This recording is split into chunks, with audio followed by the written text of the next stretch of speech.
जय हिंद दोस्तों, आप सभी का बहुत बहुत स्वागत है फोर्स एमपीपीएससी की यूट्यूब चैनल पर। आप सभी को पता होगा कि बेटा हम लोग 15 से 20 मिनट का एक क्विक वीडियो बनाते हैं जिससे आप लोग को रिवीजन में सहूलियत रहे। करना क्या है, आप लोग को इस वीडियो को 2x में लगाना है और एग्जाम के पहले अगर आप लोगों ने इस वीडियो को 2x मोड पर लगाकर 2-3 बार भी सुन लिए तो मध्य प्रदेश की नदियां वाले टॉपिक से आपके एक भी क्वेश्चन गलत नहीं होने वाले। चलिए शुरू करते हैं मध्य प्रदेश में रिवर्स वाले टॉपिक को। और बेटा यहाँ पे ध्यान से समझिएगा, पहला क्वेश्चन ये पूछा जाता है कि मध्य प्रदेश में जो नदियों का ढाल वो किधर है, यानी मध्य प्रदेश की अधिकांश नदियां किधर से ओरिजिनेट होती हैं। तो इसका सही आंसर होगा बेटा उत्तर पश्चिम में। कारण क्या है, यहाँ पे ध्यान से समझिएगा, यहाँ पे बहुत सारी नदियां हैं। जैसे बेटा चंबल नदी ऐसे उद्गमित हुई और यूं बढ़ गई, यानी उत्तर पश्चिम की दिशा में। अगर ये नॉर्थ है और अगर ये वेस्ट है तो ये कौन सी दिशा कराएगी, उत्तर पश्चिम। तो उत्तर पश्चिम दिशा में से निकलने वाली पहली नदी कौन सी होगी सर, चंबल। दूसरी कौन सी होगी बेटा, यहाँ पे देखो ये जो पिंक वाली है क्षिप्रा नदी है जो आपकी आगे चलकर चंबल में जाती है, तो दूसरी नदी होगी चंबल। इसी तरह बेटा देवास के बागली गांव से एक निकलती है नदी काली सिंध, और काली सिंध की दिशा भी कहां पे है, मध्य प्रदेश के उत्तर पश्चिम में। इसी तरह बेटा सीहोर जिले की आष्ठा नाम की जगह से पार्वती नदी निकलती है, पार्वती नदी की दिशा भी कहां है, उत्तर पश्चिम में। इसी तरह बेटा कूनो नदी का भी आप देख पा रहे होंगे, इसकी भी दिशा कहां पे, उत्तर पश्चिम। यानी मध्य प्रदेश में अधिकतर नदियां नॉर्थ वेस्ट डायरेक्शन में जा रही हैं। इसलिए अगर आपसे क्वेश्चन पूछा जाएगा कि the flow direction of most of the river of Madhya Pradesh is, Madhya Pradesh के अधिकांश नदियों का प्रवाह दिशा, तब हमारा आंसर हो जाएगा उत्तर पश्चिम। ठीक होगी इतनी बातें। चल बेटा, मध्य प्रदेश में बेटा एक पर्वत श्रेणी है जिसे कहते हैं मैकाल। यहां पे ध्यान समझिएगा, ऊपर ये जो हिस्सा जा रहा है इसे कहते हैं हम लोग विंध्याचल माउंटेन रेंज। नीचे वाला जो हिस्सा है बेटा इसे सतपुड़ा कहते हैं। और विंध्याचल और सतपुड़ा दोनों का जो मिलन स्थल होता है बेटा यहाँ पे अमरकंटक में होता है। ध्यान रखिएगा, डायरेक्ट क्वेश्चन पूछा जाएगा कि विंध्याचल और सतपुड़ा माउंटेन रेंज आपस में मिलते कहां पे हैं, तो अमरकंटक में। अमरकंटक कहां है बेटा, ये मैकाल वाले में बसा हुआ है। और एक वर्ड आता है, टर्म आता है बेटा वाटरशेड। वाटरशेड किसे कहते हैं, छोटी छोटी नदियों का जो अपवाह क्षेत्र या जल ग्रहण क्षेत्र जो होता है उसे वाटरशेड कहते हैं। साधारण शब्दों में सिंपल भाषा में समझो कि वाटरशेड का मतलब उस एरिया को वाटरशेड कहते हैं जहां से बहुत सारी नदियां निकलती हैं। मध्य प्रदेश में बेटा ये जो मैकाल वाला एरिया है यहां से 4 बड़ी नदियां निकलती हैं। कौन कौन सी, एक तो नर्मदा नदी निकलती है इसी मैकाल से, इसीलिए नर्मदा नदी को मैकल सूता कहते हैं। इसी तरह बेटा सोन नदी भी कहां से निकलती है, मैकाल से। फिर सोन की सहायक जोहिला नदी भी कहां से निकलती है, मैकाल से। और इस मैकाल का जो छत्तीसगढ़ में हिस्सा आता है वहां से महानदी भी निकलती है। ये तो 4 बड़ी बड़ी नदियां हुई। इसके अलावा बेटा लगभग 20 से 25 छोटी छोटी नदियां भी निकलती हैं इस मैकाल से। यानी मध्य प्रदेश में वो कौन सा पहाड़ी या पर्वतीय एरिया है जहां से बहुत सारी छोटी छोटी नदियां निकलती है, मैकाल। और ऐसा एरिया जहां से बहुत सारी छोटी नदी नाले निकले उसे वाटरशेड भी कहते हैं। तो अगर आपसे क्वेश्चन पूछा जाए which of the following mountain range of Madhya Pradesh is known as watershed, Madhya Pradesh में निम्न में से किस पर्वत श्रेणी को वाटरशेड कहा जाता है, तब हमारा आंसर होगा मैकाल श्रेणी। ठीक होगी इतनी बातें। चलिए बेटा अब ध्यान से समझिए, एक पॉइंट आता है यहाँ पे जल विभाजक। क्या आता है बेटा, जल विभाजक। अब जल विभाजक का नाम से क्लियर है, वाटर डिवाइडर या वाटर जो है बेटा बांटने वाला, पानी को बांटने वाला उसे जल विभाजक कहते हैं। जैसे यहाँ पे कौन सी नदी है, ये कौन सा पर्वत है, सॉरी नदी नहीं विंध्याचल, ये कौन सा है सर, सतपुड़ा। अब विंध्याचल क्या करेगा बेटा, यहां से ये वाली नदियों को कहेगा कि तुम उधर जाओ, और नीचे वाली नदियों को कहेगा कि तुम उधर नहीं बल्कि तुम्हें नीचे जाना है। इसी तरह सतपुड़ा क्या करेगा, इधर वाली नदियों को इधर भेजेगा और ऊपर की नदियों को इधर भेजेगा, यानी ये नदियों को बांट रहा है। तो मध्य प्रदेश में वो कौन से पहाड़ी एरिया, पर्वतीय एरिया है जो नदियों के पानी को बांटते हैं, वाटर डिवाइडर जल विभाजक की तरह काम करते हैं। 2, एक कौन सा है विंध्याचल और दूसरा कौन सा है बेटा, सतपुड़ा। ठीक होगी इतनी बातें। तो अगर आपसे क्वेश्चन पूछा जाए कि द मेजर वाटर डिवाइडर या watershed of Madhya Pradesh is, Madhya Pradesh के प्रमुख जल विभाजक है, तो सतपुड़ा भी है, विंध्याचल भी है, यानी अपना आंसर हो जाएगा डी। ठीक है, चलिए अगला क्वेश्चन आता है, मध्य प्रदेश में प्रमुख अपवाह तंत्रों की संख्या है। अपवाह तंत्र किसे कहते हैं बेटा, मानकर चलिए बड़ी नदी है, ये कोई नदी है, मानकर चलिए नर्मदा नदी है, अमरकंटक से निकली है और गुजरात की तरफ बढ़ रही है। अब इस नर्मदा नदी में बेटा बहुत सारी छोटी छोटी नदियां आएंगी जो अपना पानी डालेंगी, अरे हाँ की ना। और इन छोटी छोटी नदियों के पानी से ही तो नर्मदा में बड़ी मात्रा में पानी मिलता है। जब नर्मदा नदी अमरकंटक से निकलती है तो बहुत उनकी जो स्ट्रीम होती है बड़ी पतली धारा के रूप में निकलती है। छोटी छोटी नदियों का पानी इस बड़ी नदी में आता है तो नदी बड़ा रूप धारण कर लेती है। अब ये छोटी छोटी नदियां भी बेटा और बहुत सारी छोटी छोटी नदियों से पानी लेती होंगी, अरे हाँ की ना। यानी वो पूरा नेटवर्क, वो पूरा क्षेत्र, वो पूरा एरिया जहां से कोई नदी अपना पानी कलेक्ट करती है उसे अपवाह तंत्र या उसका ड्रेनेज सिस्टम कहते हैं। मध्य प्रदेश में अगर बात करें तो 6 ड्रेनेज सिस्टम है। सर 6 सहायक ड्रेनेज सिस्टम कौन कौन से हैं? तो मध्य प्रदेश में एक ड्रेनेज सिस्टम है जिसे गंगा कहते हैं, दूसरा ड्रेनेज सिस्टम है जिसे नर्मदा, तीसरा ड्रेनेज सिस्टम ताप्ती नदी का तंत्र है, चौथा ड्रेनेज सिस्टम गोदावरी नदी का तंत्र है, गोदावरी, पांचवा ड्रेनेज सिस्टम माही नदी का है, कौन सा? माही, और छठा ड्रेनेज सिस्टम बेटा महानदी का है। हालांकि बेटा मध्य प्रदेश के विभाजन के बाद यानी 1 नवंबर 2000 के बाद जब मध्य प्रदेश से छत्तीसगढ़ अलग हो गया है तो बेटा इस महानदी ड्रेनेज सिस्टम की कोई भी नदी अब मध्य प्रदेश में नहीं है। यानी टोटल पूछेगा मध्य प्रदेश में कितने अपाय तंत्र है तो 6, लेकिन मेजर ड्रेनेज सिस्टम बोलेगा प्रमुख अपाय तंत्र, तब हमारा आंसर होगा 5। कौन कौन सा? गंगा, नर्मदा, ताप्ती, गोदावरी और माही। अब इन पांचों अपाय तंत्र में बेटा मध्य प्रदेश का जो सबसे बड़ा अपवाय तंत्र है वो है गंगा। ठीक होगी इतनी बातें? चलिए, तो मध्य प्रदेश में प्रमुख अपाय तंत्रों की संख्या कितनी है? 5। मध्य प्रदेश का सबसे बड़ा अपाय तंत्र कौन सा बेटा? गंगा। ठीक है, आप कहेंगे सर गंगा नदी तो मध्य प्रदेश से नहीं बहती है, फिर भी गंगा नदी अपाय तंत्र मध्य प्रदेश की सबसे बड़ी अपाय तंत्र कैसी होगी?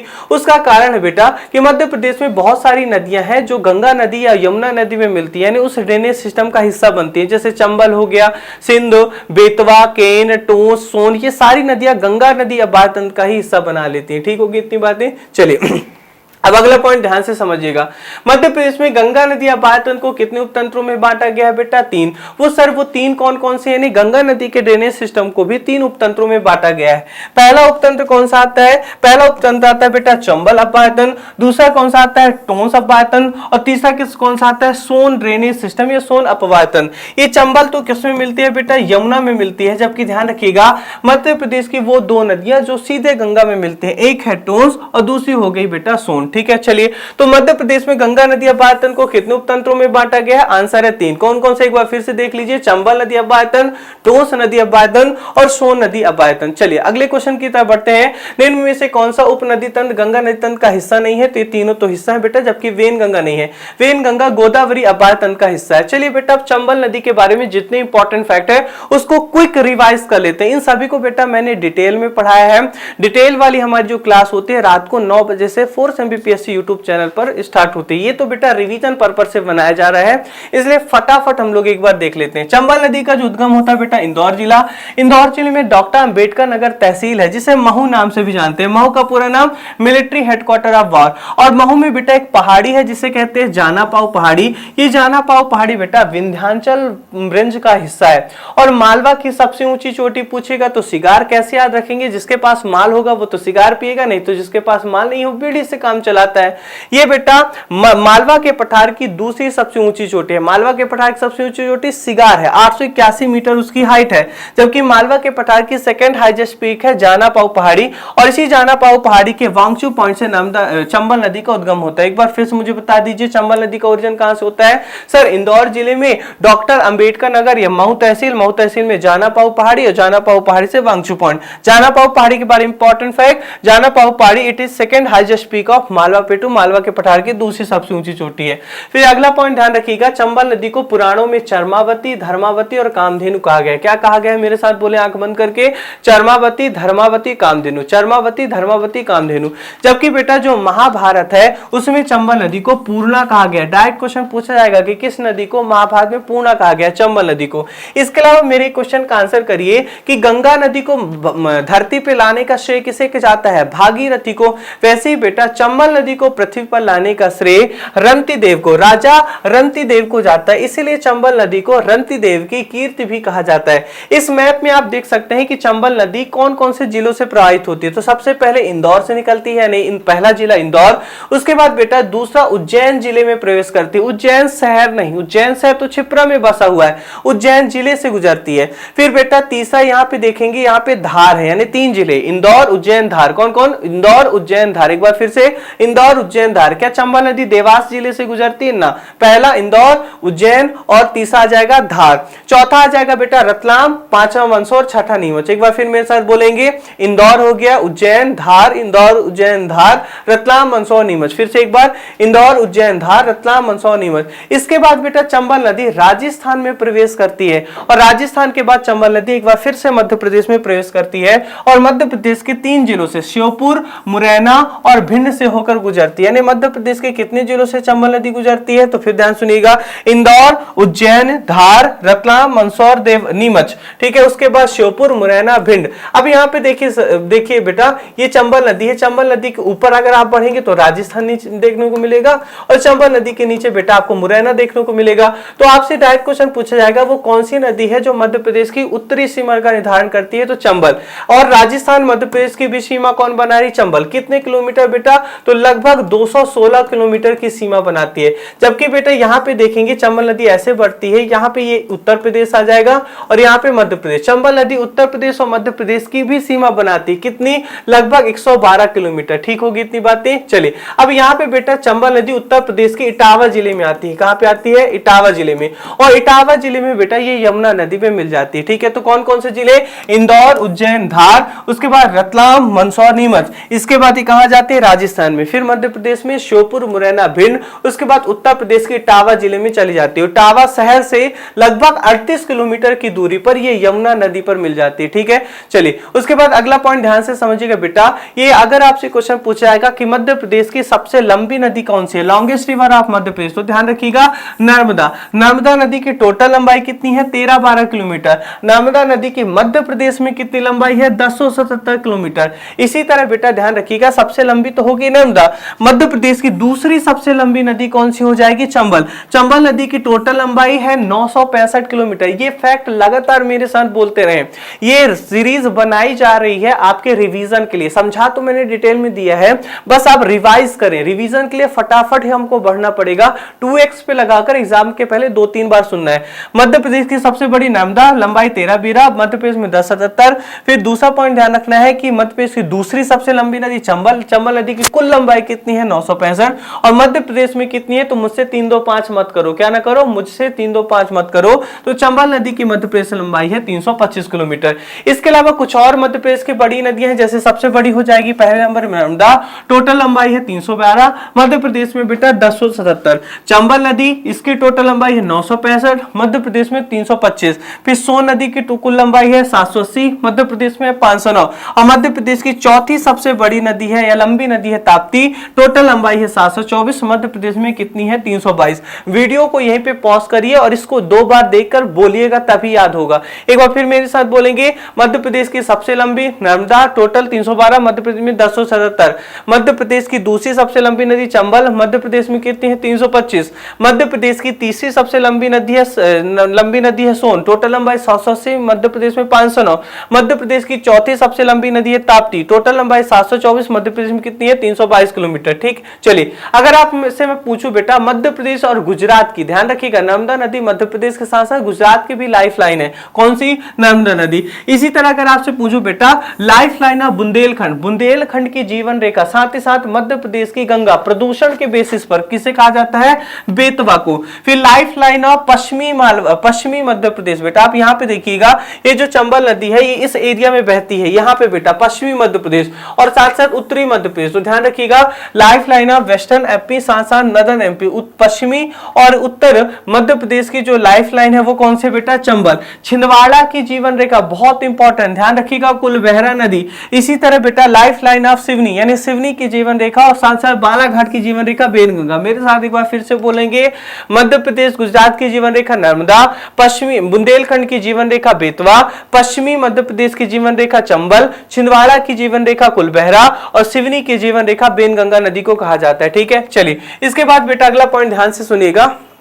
ये जो चंबल नदी है, चंबल और यमुना का जो दोआब है, मान कर चलिए बेटा ये चंबल नदी यहां से आ रही है और ये बेटा यमुना नदी आ रही है, ये है यमुना और ये है चंबल। इन दोनों के बीच का जो दोआब रीजन है बेटा इसे लश्कर का मैदान कहते हैं। ध्यान रखिएगा कि लश्कर का मैदान किसका दोआब रीजन है? तो यमुना और चंबल का दोआब क्षेत्र। ठीक है, फिर अगला पॉइंट ध्यान रखिएगा बेटा, ये जो चंबल नदी है वो अध्यारोपित नदी है, सुपर इंपोज्ड रिवर का एग्जाम्पल है। अब सुपर इंपोज्ड रिवर क्या होती है? ज्योग्राफी में आप डिटेल में पढ़ेंगे, अभी के लिए फैक्ट के रूप में ध्यान रखिएगा कि चंबल नदी क्या है बेटा, एक अध्यारोपित या सुपर इंपोज रिवर का उदाहरण है। फिर ध्यान रखिएगा बेटा, ये जो चंबल नदी है अपने बागियों की शरण इसलिए बीहड़ के लिए प्रसिद्ध है। अब ये बीहड़ क्या होते हैं बेटा, ये अपर्दन से बनते हैं, इरोजन से बनते हैं। सबसे पहले जो इरोजन की प्रक्रिया स्टार्ट होती है उसे कहते हैं स्प्लैश इरोजन, यानी पानी की बूंदे, बरसात की बूंदे जब मिट्टी पर गिरती हैं तो क्या करती हैं बेटा, मानकर चलिए ये बारिश की बूंदे हैं, ये बादल है बेटा, ये बारिश हुई और ये बारिश की बूंदे जब जमीन पर गिरती है तो छोटा सा गड्ढा बना देती है, यानी यहाँ पे जो अपर्दन हुआ इसे स्प्लैश इरोजन कहते हैं। जब बारिश तेज होती है बेटा तो इस तरह मिट्टी को पानी की जो स्ट्रीम होती है, धाराएं होती है, बहा कर ले जाती हैं और पतली पतली जमीन में नाली बन जाती है। इस प्रकार के अपर्दन को कहते हैं रिल इरोजन।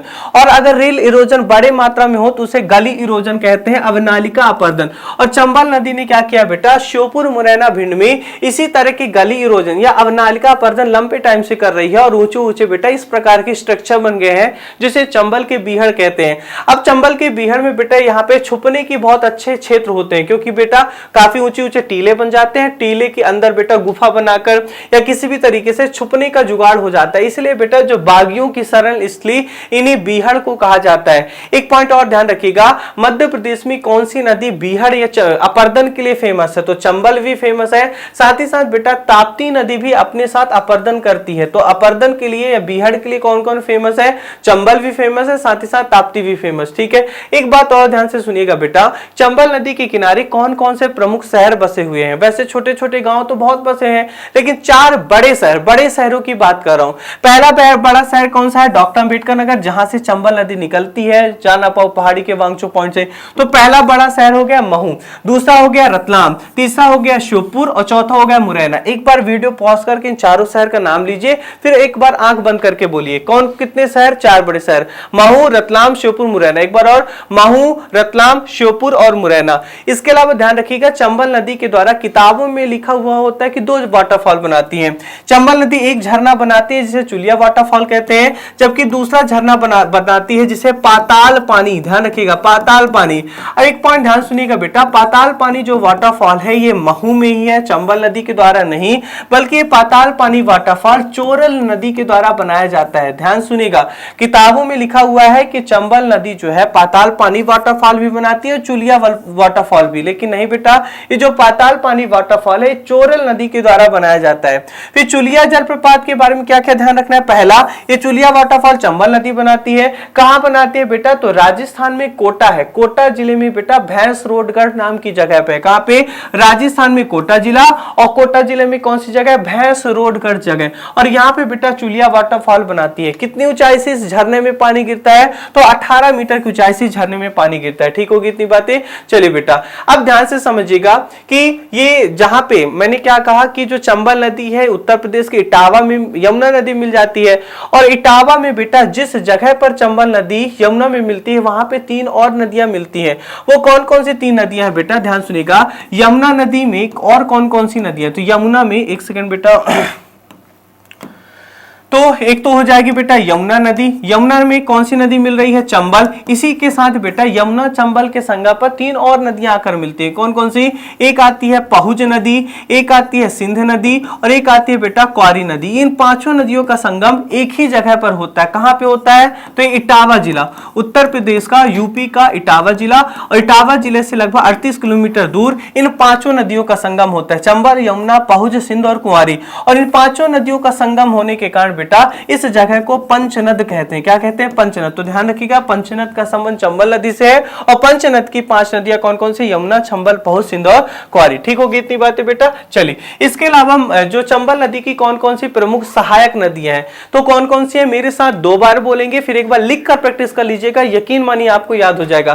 क्षिप्रा, कालीसिंध, पार्वती, मेज, बनास, इन 5 को एक साथ याद करना है। फिर मेरे साथ बोलेंगे क्षिप्रा, कालीसिंध, पार्वती, मेज, बनास। एक बार और, क्षिप्रा, कालीसिंध, पार्वती, मेज, बनास। एक बार वीडियो पॉज करके बोल दीजिए, क्षिप्रा, कालीसिंध, पार्वती, मेज, बनास। एक बार आंख बंद करके, क्षिप्रा, कालीसिंध, पार्वती, मेज, बनास। बिल्कुल सर याद हो गया। फिर और कौन कौन सी है, तो दूसरे लाइन में आपको ये याद करना है, कुनो, कुंवारी, कुंद, कुराई, बामनी, कुनो, कुंवारी, कुंद, कुराई, बामनी। ऐसे 2 बार बोल देंगे, याद हो जाएगा, कुनो, कुंवारी, कुंद, कुराई, बामनी। अब दोनों सहायक नदियां जो लाइन में लिखी हुई उससे बोलिएगा, क्षिप्रा, कालीसिंध, पार्वती, मेज, बनास, कुनो, कुंवारी, कुंद, कुराई, बामनी। ये पूरी पूरी किसकी सहायक नदियां हैं बेटा, ये चंबल की प्रमुख प्रमुख सहायक नदी है। ठीक है, चलिए इसी तरह बेटा चंबल की अगर सबसे बड़ी सहायक नदी बोलेगी तो ये जो बनास लिखा हुआ बेटा ये चंबल की सबसे बड़ी सहायक नदी हो जाती है। ठीक है, इस तरह बेटा हम लोगों ने चंबल नदी को कंप्लीट कर लिया है। चंबल नदी के में जो बेटा कौन कौन सी परियोजना है, कौन कौन से डैम बने हुए हैं, उसे नेक्स्ट पार्ट में कंप्लीट करेंगे। इसी तरह बेटा लगातार क्विक वीडियो बनाया जाएगा 10 से 20 मिनट का, जिससे बेटा आप 2x पे 2-3 बार लगाकर आप देख लेंगे तो एग्जाम से पहले आपका कोई भी क्वेश्चन गलत नहीं होगा। मिलते हैं दूसरे क्विक वीडियो सीरीज में, तब तक के लिए हंसते रहिए, मुस्कुराते रहिए। जय हिंद, जय भारत। Thank you everyone.